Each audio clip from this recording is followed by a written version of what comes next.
Right now, your dog is asleep at your feet, completely undefended, belly loose, one back leg twitching at something only they can see.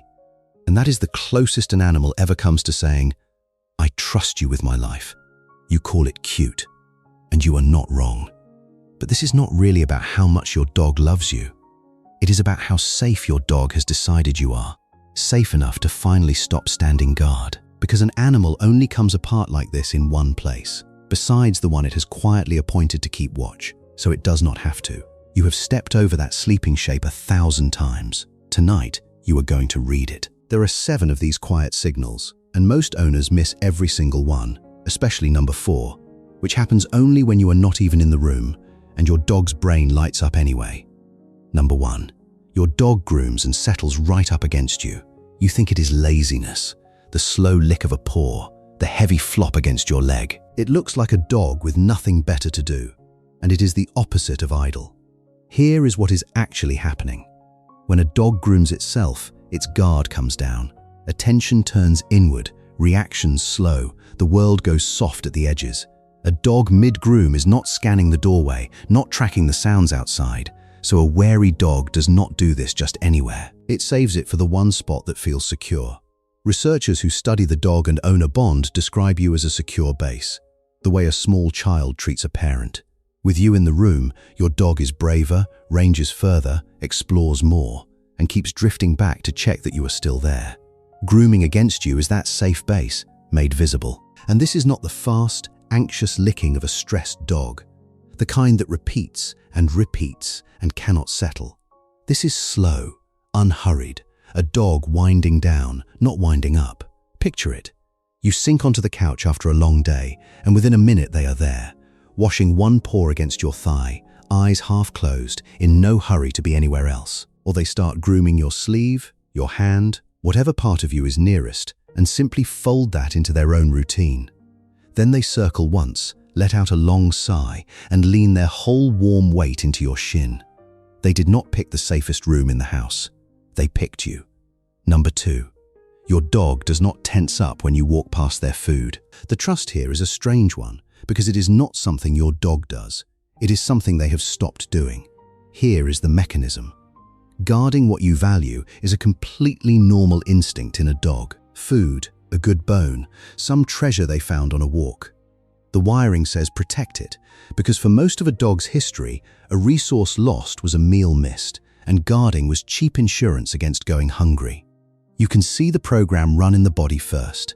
A subtle stiffening, chewing that suddenly speeds up, a shoulder turning to block you, the eyes going hard and still. It is not bad behavior. It is an ancient calculation about scarcity and about threat. A dog that trusts you simply does not run that program when you are the one crossing the room. The bowl stays unguarded.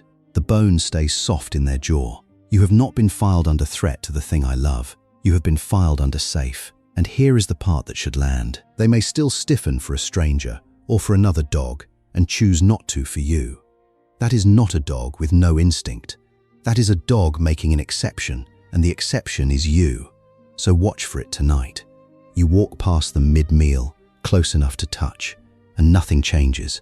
No freeze, no faster chewing, not even a glance up to check what you are doing. You can sit down right beside them while they work on the good bone, and they keep gnawing, completely untroubled, because it does not even occur to them that you could be a problem. Most owners never notice this one because they are waiting for their dog to do something. But the calm you get to walk through, that is the whole compliment. Number 3. Your dog falls into deep, defenseless sleep right beside you. Not the light doze by the front door, one ear still working the hallway. I mean the heavy sleep. Limbs splayed, belly loose and exposed. Paws paddling at some dream.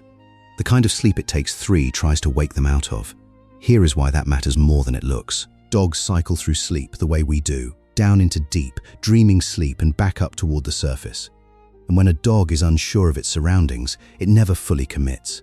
It stays skimming the top, waking fast and clean at the smallest change. Deep, dreaming sleep is the least defensible state an animal has. Slow to rouse, slow to react. Out in the open, that kind of vulnerability could cost an animal everything. So a dog only lets itself sink all the way down when nothing in the room is being tracked as a threat. The depth of the sleep is a readout. It tells you exactly how far off duty your dog is willing to go and who they are willing to go there beside. Watch the moment they drop, the long exhale, the way the body goes heavy all at once, the way they do not flinch when you shift your leg underneath them because some part of them has already decided you are not the danger. You are the reason it is safe to stop listening. You have probably stepped over this 100 times, half smiled at the paddling paws, maybe nudged them because they were snoring. You were not missing a problem. You were walking past a vote of confidence, cast in the only currency a dog has, which is their own safety. So the next time you find them like that, flat out, belly to the ceiling, dead to the world at your feet, understand what you are looking at. That surrender to sleep is a sentence with no words. I have nothing to fear here. And if you are 3 signs in and already picturing your own dog, the way they go loose and heavy the second you sit down, then hit like and subscribe. That is how these videos reach more dog owners who actually want to understand what their dog is telling them. Then stay with me, because the next 4 cut deeper, and number 4 is the one almost nobody sees. Number 4. The moment you leave, your dog buries itself in your scent. This is the one you almost never get to see, because it happens the second the door clicks shut behind you. Here is what researchers at Emory University found. They trained a group of dogs, 12 of them, to lie still, awake, and completely unrestrained inside a brain scanner. No sedation. The dogs had to choose to cooperate. Then they gave each dog 5 different scents to smell. Their own scent. A dog they lived with. A dog they had never met. A stranger. And their own person. And one region of the brain lit up above all the others. The caudate. It is the part that runs on reward and anticipation, the part that quietly says, something good is coming. Of all 5 scents, it fired hardest for the familiar human. Now here is the part that stops you. That person was not in the room. The dog was smelling nothing but a trace on a piece of gauze, and its reward system answered anyway, harder than it did for another dog it actually lived with. Not a treat, not a toy. The plain smell of their person was enough to light up the part of the brain that waits for good things. And of the dogs in that scanner, several were trained service and therapy dogs. Animals whose whole lives are built around people. And they showed the strongest pull of all toward the human scent. And to a dog, remember, a scent is not some faint, fading thing. Their nose lives in a world we can barely picture. Fine enough to tell apart 2 scents that are almost identical, detailed enough to read who was here, and how long ago off a patch of empty floor. A smell, to them, is not a snapshot. It is a timeline. It is the difference between when you left an hour ago and when you are almost home. So think about what your dog is really doing when you go. You come home and find them curled up in the laundry you left on the floor, pressed into the exact cushion you got up from, the one still holding your warmth. Nose tucked deep into the hoodie you slung over the back of a chair. You find your sock carried, unchewed, all the way to their bed, breathing you in. They are not being clingy. When they cannot have you, they reach for the next most real thing you own. The smell of you. It is your presence, rebuilt from memory. It is how your dog holds on to you when you are not there to be held. Number 5. Your dog rolls over and hands you the most defenseless part of them. A dog asking for a belly rub is not only asking to feel good. They are offering you the one place they would never expose you to anything they did not trust. Here is what the contact itself does. When a dog leans in for the settled, wanted kind of touch, something measurable happens in both of you. In one study, affectionate contact between dogs and their people was linked to a rise in oxytocin, the same bonding hormone that ties a parent to a newborn. In the dog and in the human at the same time, while blood pressure dropped on both sides. This is slow, steady, welcome contact. Not a frantic pat, but a hand that stays. You are not imagining that the whole room feels calmer. Your 2 bodies are quietly doing it together. And of every place a dog could offer you, the belly is the one that costs the most. It is a thin cover over everything that keeps them alive. No ribs, no muscle, nothing between your hand and the softest part of them. An animal guards that on pure instinct. In the wild, exposing it is the last thing a frightened animal does. It is the posture of a body that has concluded, right here, right now, nothing is going to hurt me. So watch what yours does. They flop down near you, roll onto their back, Maybe a small groan as they settle, that deep, contented sound. One back leg lifts to open up the softest spot even more. They go still, all four paws loose in the air, watching you upside down, and wait, and notice. They can end it in a heartbeat, twist away, get up and go. They do not. They lie there, exposed, and let it go on. That is not a reflex. That is a decision, made fresh every single time. It looks like they just want to scratch. What they are really doing is handing you the keys. Number 6. Your dog brings you the very thing they would guard with their life. A soggy tennis ball, dropped in your lap, looks like a simple request to play. It is closer to a handover. Here is the quiet part. The same instinct that makes a dog guard a prized possession. The stiffening, the turned shoulder from number 2, is the exact instinct being overruled when they carry that thing across the room and set it in your hand.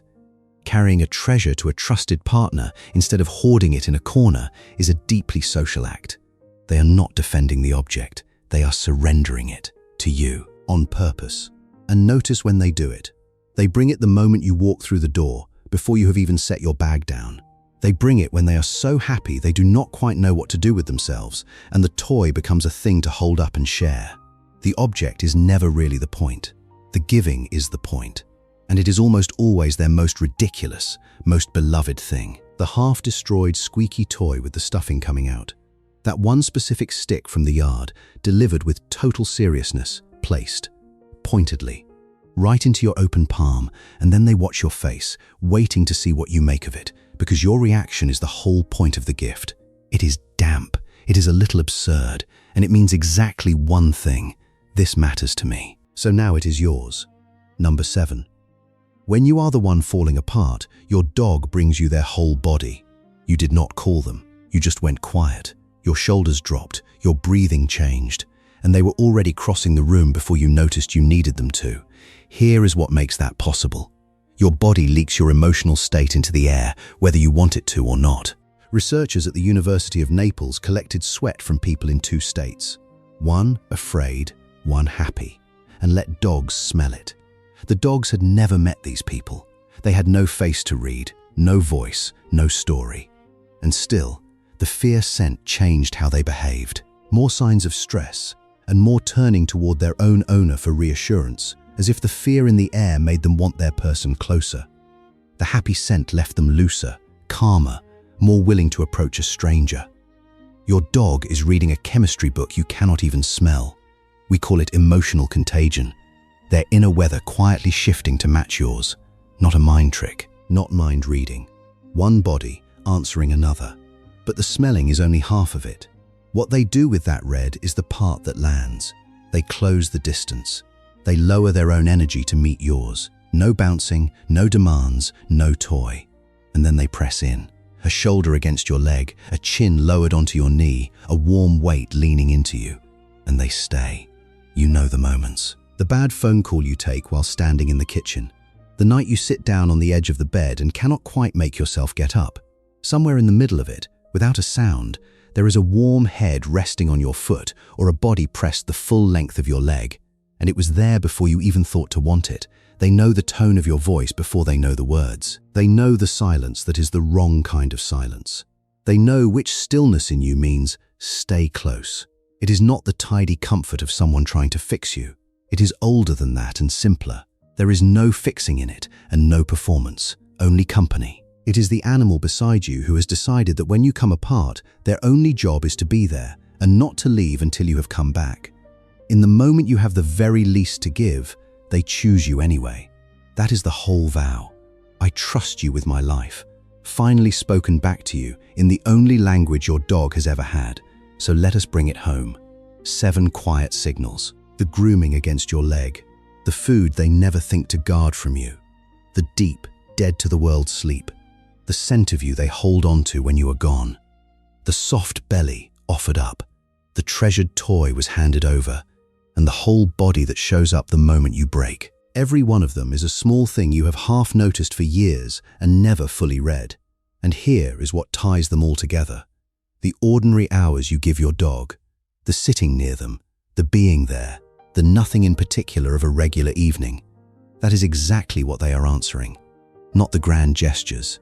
The steady, faithful, unremarkable presence. So tonight, when your dog goes loose and heavy against your leg and their breathing finally slows, look down at that undefended shape asleep at your feet. That is not just a dog resting. That is a dog who has decided, out of everyone in the world, that you are the safe one. And that was never a small thing to them. If you want to keep seeing your dog this clearly, subscribe and stay with me. And before you go, which of the 7 does your own dog do? Tell me below. I read every single one.